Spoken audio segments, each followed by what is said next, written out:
Welcome to Storytime with Grandad. This is Little Miss Stubborn and the Unicorn.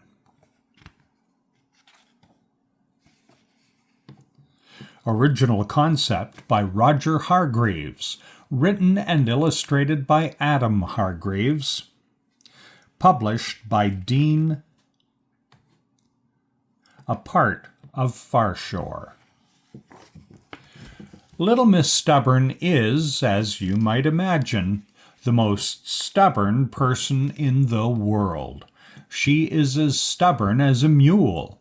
She is as stubborn as a herd of mules.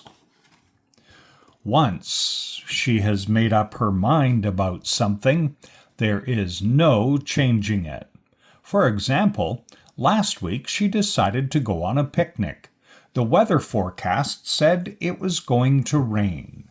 It was raining when she set off for her picnic. And it rained on her picnic. But she was so stubborn she did not even take an umbrella with her. The day after her soggy picnic, a very excited little Miss Chatterbox telephoned. "You'll never guess who I spoke to this morning," exclaimed little Miss Chatterbox. "I was walking through the wood, the one down by the river, and I saw the most extraordinary sight. You'll never guess what it was. It was so exciting. I hardly know how to tell you. You just won't believe it, but it's true. I saw it with my own two eyes. It was incredible. I met a unicorn." Little Miss Chatterbox can take a rather long time to say what she wants to say. "Oh, nonsense," snorted Little Miss Stubborn. "Unicorns don't exist." "But," began Little Miss Chatterbox.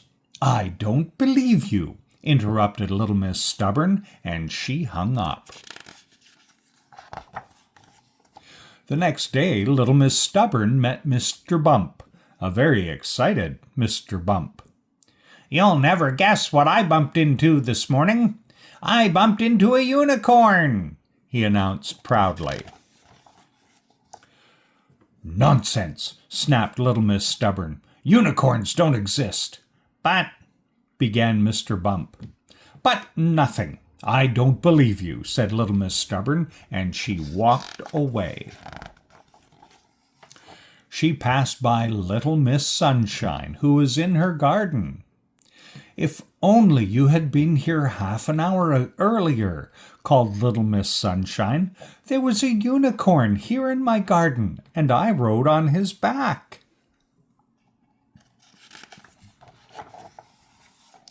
"Nonsense," exclaimed Little Miss Stubborn. "Unicorns don't exist." "But," began Little Miss Sunshine. "No buts. I don't believe you," interrupted Little Miss Stubborn.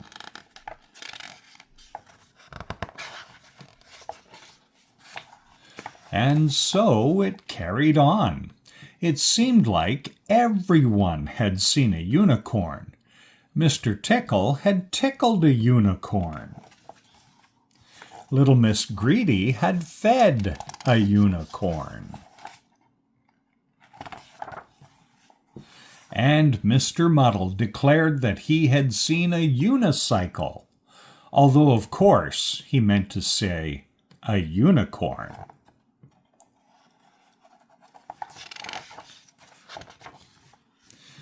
And would Little Miss Stubborn believe any of her friends? Of course not. Not for a moment. Little Miss Stubborn turned down the lane, through a gate, into her garden. And there, clear as day, helping itself to an apple from her apple tree, was a unicorn.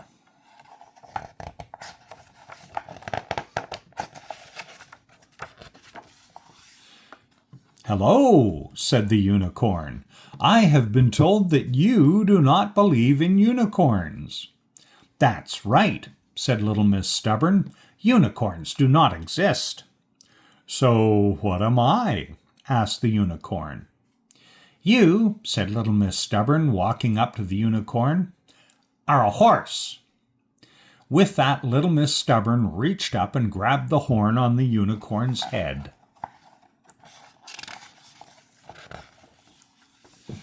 But to little Miss Stubborn's great surprise, the horn was real, and the unicorn really was a unicorn. "Well," said the unicorn, "what do you have to say now?" Little Miss Stubborn screwed up her face and crossed her arms. "I don't believe in unicorns," she said, and stamped her foot. Stubborn to the very end. That was the story of Little Miss Stubborn and the Unicorn. Original concept by Roger Hargreaves, written and illustrated by Adam Hargreaves. Published by Dean, a part of Farshare.